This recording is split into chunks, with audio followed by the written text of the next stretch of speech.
Jepang menika dipun kalahaken kalih sekutu. Kota Nagasaki, Hiroshima dipun atom kalihan Amerika. Jepang kehabisan tenaga, lajeng dipun serang kalih Laskar Indonesia. Padahal mriki menika dereng duwe senjata punapa-punapa. Wontenipun namung Laskar Indonesia mawi bambu runcing. Wusana menika Jepang tekuk lutut lajeng diantuke ten negarane. Dumadakan dumugi dalan pun pedhokake kalih Belanda malih. Wusana menika sampun wonten pimpinan-pimpinan Indonesia ingkang antawisipun Pak Presiden Soekarno kalih ngandhapanipun Pak Harto kalih Pak Sri Sultan. Wusana menika lajeng Belanda dipun kalahaken kalih Indonesia. Badane menika lajeng pertahanan Belanda menika disebar wonten pundi-pundi papan. Terutama rike menika pertahananipun Pak Harto wonten dalemipun Bapak Lurah Gartotomo. Pak Harto kaliyan Pak Lurah sering tindak mriki balaran rike menika kangge pusat menghadapi Belanda wonten ing Keputren. Kula menika duwe papan kalih setunggal mriki menika ngadepi Putren. Lajeng ingkang wonten perumahan menika ngadepi Karangsemu. Menika markas tentara, markas Lanti. Nah, dumadakan pun rada aman-aman.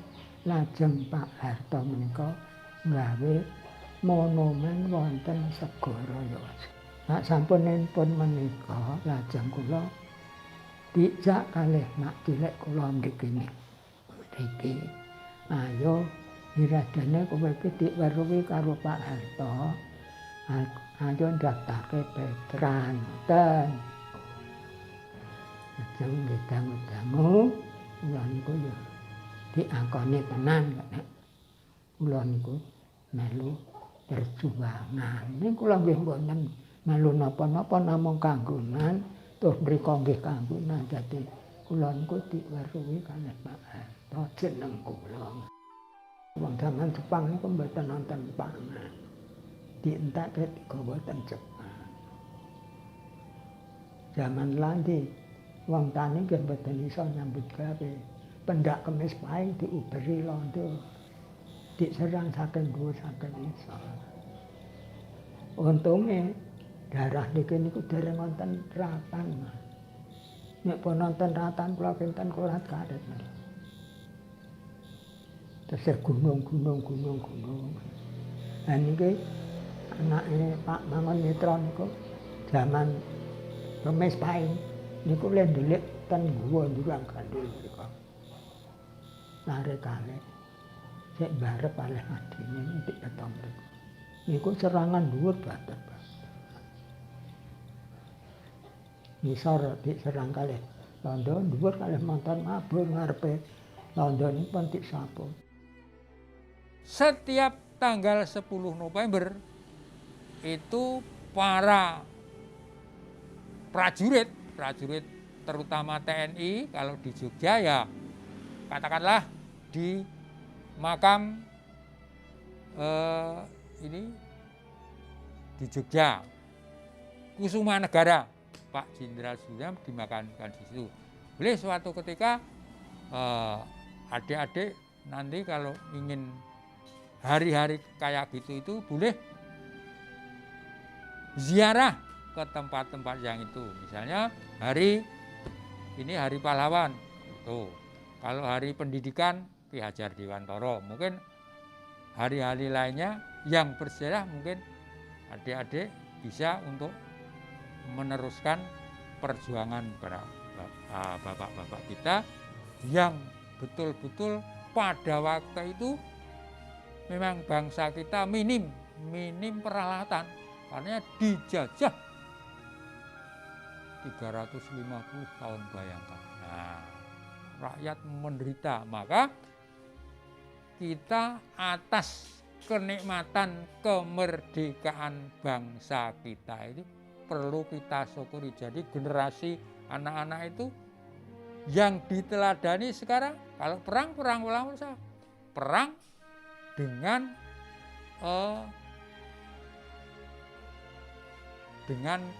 keadaan yang sekiranya masih kita buta. Ya, sekarang ini sudah zamannya sudah canggih. Kalau perang mau perang, pemuda kita menggali kemajuan. Jadi kita harus sabar, ulet, jujur, menghargai para pahlawan. Maka Bapak Presiden kita waktu itu Bung Karno, kalau mengatakan, kalau di dalam surat Ar-Ra'd itu, innallaha yughayyiru ma biqaumin hatta yughayyiru ma bi anfusihim. Sesungguhnya Allah tidak akan merubah seseorang nasibnya, ya. Kalau umat itu merubah, jadi bangsa tidak akan berubah kalau orang itu mau merubah nasibnya. Jadi maksudnya kita belajar ini untuk generasi muda sekarang, istilah setelah merdeka, jangan kita terlena enak-enak, sudah zamannya enak. Nanti kita kalau terlena enak-enak tidak, kalau memang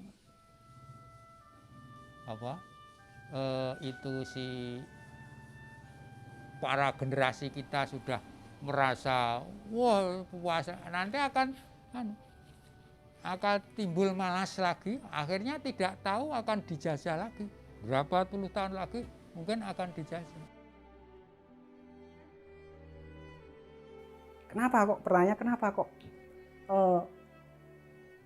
mereka sedemikian heroik sampai gak cuman mengorbankan harta bendanya, bahkan nyawanya sendiri.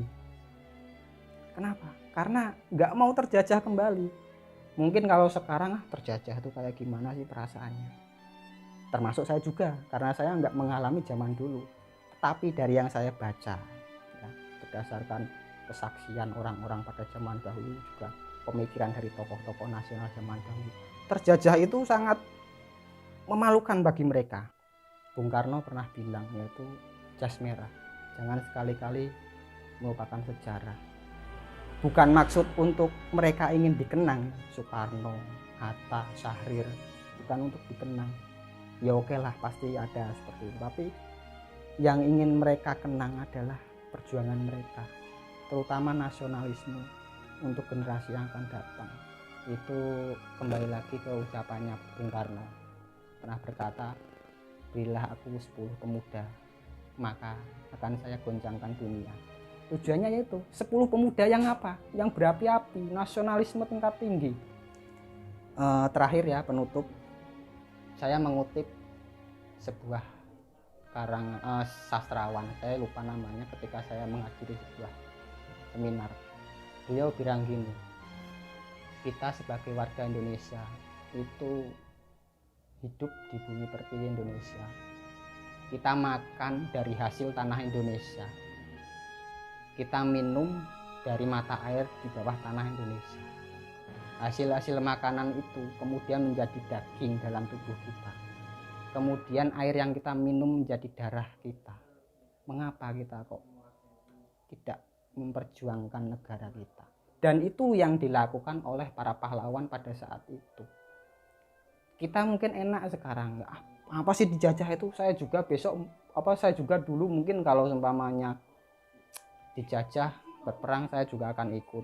tapi kan belum tentu toh seperti itu. Jadi kita sebagai milenial termasuk saya, setelah saya membaca pemikiran-pemikiran mereka, apa sih, kenapa sih mereka seperti itu, apa sih pemikiran untuk kedepannya, itu bisa diruntut dari ideologi negara kita, misalnya Pancasila. Pancasila dijabarkan ke Undang-Undang Dasar. Nah, dari Pancasila ke Undang-Undang Dasar itu ada satu, nggak cuman filsafat, cara bernegara, tapi cita-cita kita. Setidaknya dari beberapa pasal misalnya itu mencerdaskan kehidupan bernegara dan memakmurkan rakyat Indonesia.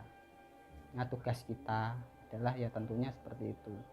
Mungkin bagi kita yang pelajar ya pelajar seperti pejangan Pak Bun tadi kan, belajarlah yang baik, dokterlah yang baik, kemudian pejabat yang baik. Niscaya semua itu akan dilakukan seperti itu. Dan satu, jangan kita sebagai generasi muda jangan hanya tahu tentang siapa pahlawan setidaknya, tapi kita tahu bagaimana ceritanya sepak terjangnya. Tujuannya untuk itu, tahu bagaimana pandangannya seperti itu. Terima kasih dari saya. Selamat Hari Pahlawan. Kami Gawat Rasa mengucapkan Selamat Hari Pahlawan.